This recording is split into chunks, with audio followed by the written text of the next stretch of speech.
안녕하십니까. 정신건강의학과 전문의 성명재입니다. 이렇게 만나뵙게 돼서 너무 반갑습니다.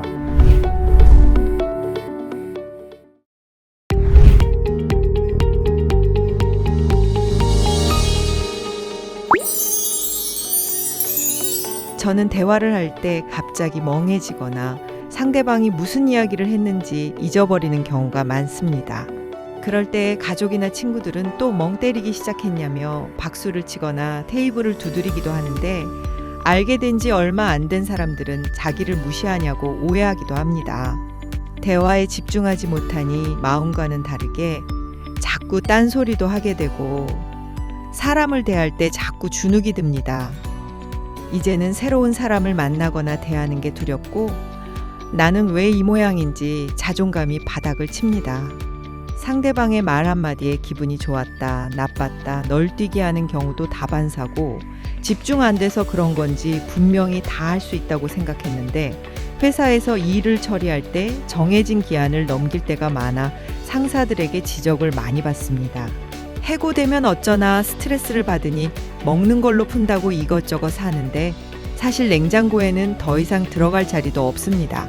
이게 ADHD인지 아니면 그냥 제 성격인지 꼭 도움을 받아 모나지 않게 평범하게 사회생활을 하고 싶습니다. 먼저 스스로를 왜 이 모양일까 자책하지 않으셨으면 합니다. 말씀하신 모습들 대화 중에 갑자기 멍해지고, 방금 들은 내용을 놓치고, 마감을 자꾸 넘기고, 스트레스를 충동적인 먹거리나 소비로 푸는 거, 이건 게으름이나 성격 결함이 아닙니다. 이것은 뇌의 주의력과 실행 기능이 작동하는 방식의 차이일 수 있습니다.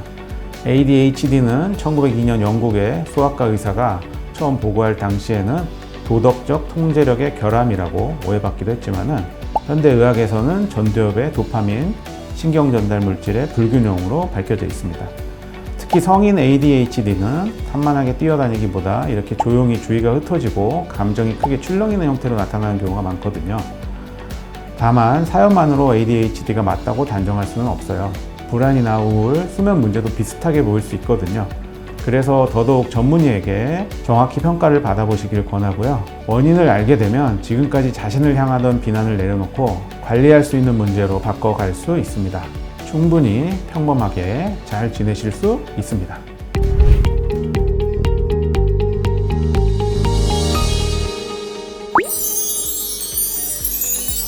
안녕하세요. 대전에 사는 20대 학생입니다.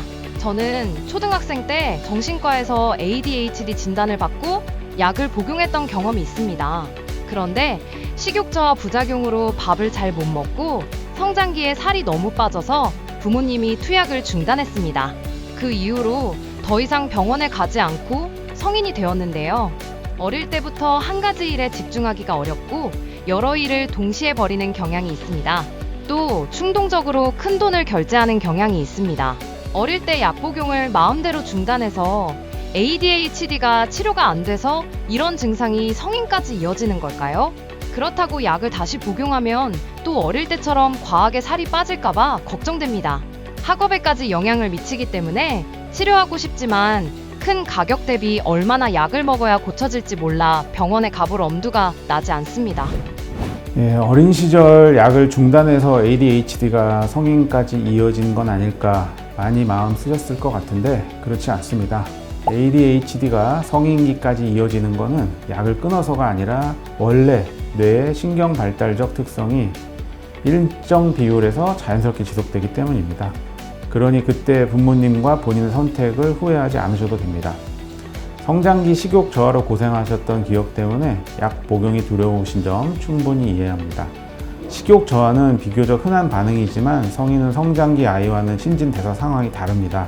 약물 용량이나 시간을 조절하거나 도파민 작용 방식이 다른 비중추 신경 자극제 계열로 약을 달리 선택하면 상당 부분 부작용이 다를 수 있습니다. 또 치료가 꼭 약 하나만은 아닙니다.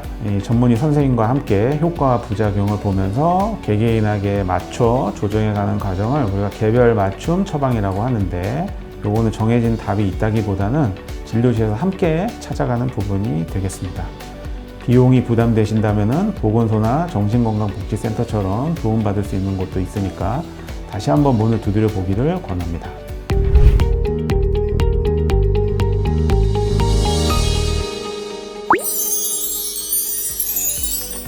최근에 새로운 직장을 구했습니다. 오늘로 일한 지 보름이 조금 넘었는데 동료들은 입사 후 2주 만에 업무를 다 익혔는데 저는 아직도 버벅거리고 느리다며 지적을 받았습니다.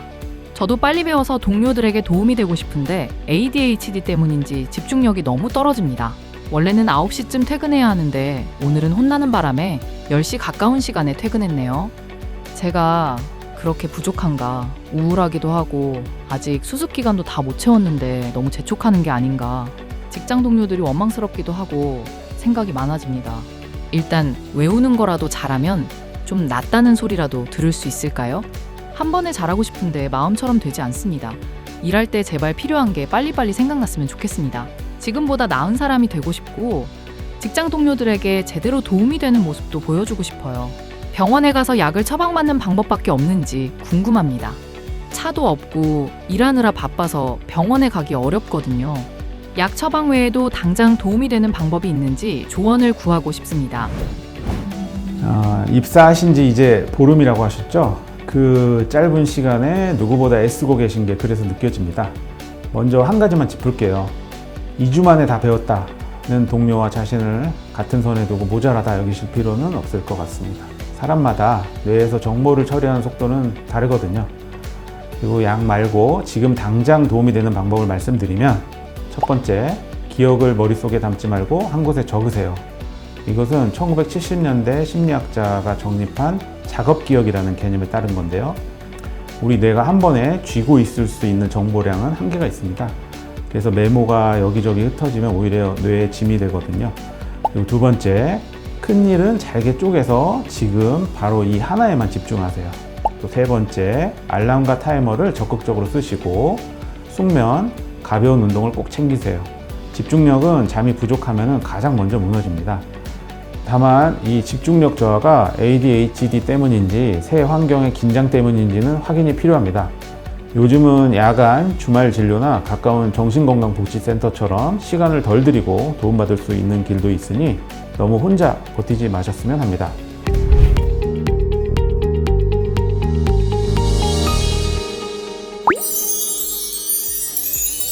현재 두 아이를 양육하고 있는 엄마입니다. 예전부터 성인 ADHD, 특히 ADD 가능성이 있는지 고민해왔습니다. 일상생활에서 가장 어려운 점은 할 일이 머릿속에 계속 떠오르는데 미루는 경우가 많고, 여러 생각이 동시에 떠올라 오히려 우선순위를 정하지 못할 때가 있습니다. 또 작은 일도 계속 곱씹는 경우가 많고, 생각이 꼬리에 꼬리를 물어 머릿속이 쉬지 않는 느낌을 자주 받습니다. 감정 기복이 있어 감정적으로 반응한 뒤 스스로 자책하는 경우도 있습니다. 육아를 하면서 이런 어려움은 더 크게 느껴지는데요. 집안일과 육아를 동시에 처리할 때 머리가 복잡해지고 쉽게 지치는 느낌이 드는 반면, 관심 있는 일에는 몰입을 잘하는 편이라 혼란스럽습니다. 현재 가장 궁금한 점은 제가 겪는 어려움이 성인 ADHD인지 아니면 불안 성향이나 육아 스트레스, 성격 특성 때문인지 궁금하고요. 성인 ADHD가 의심될 경우 어떤 검사와 진단 과정을 거치는지, 실제로 진단을 받는다면 어떤 도움을 받을 수 있는지 구체적으로 알고 싶습니다. 두 아이를 키우면서 이런 고민까지 안고 계셨다니 정말 애를 많이 쓰고 계시는 것 같습니다. 질문을 하나씩 풀어볼게요. 먼저 ADHD인지 불안이나 육아 스트레스인지, 이 둘은 겹치는 부분이 많습니다.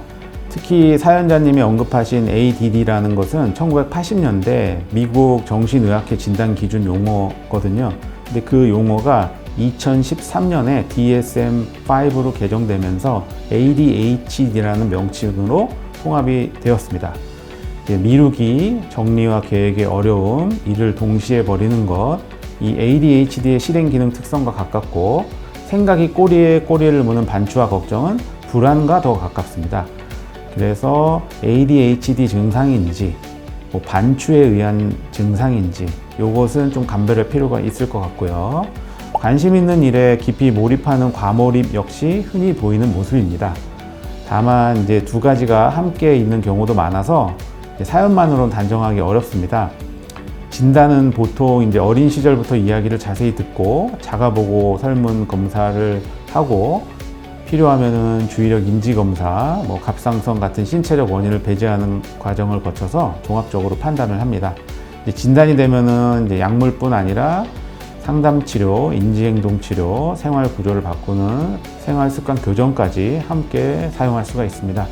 일상에서는 할 일을 머릿속이 아니라 가족 공유 캘린더나 체크리스트에 꺼내두고 한 번에 한 가지씩, 자꾸 미뤄지는 일은 타이머로 딱 2분만 시작을 해보세요. 자신을 탓하기보다는 시스템으로 보완한다고 생각하시면 마음이 훨씬 가벼워질 겁니다.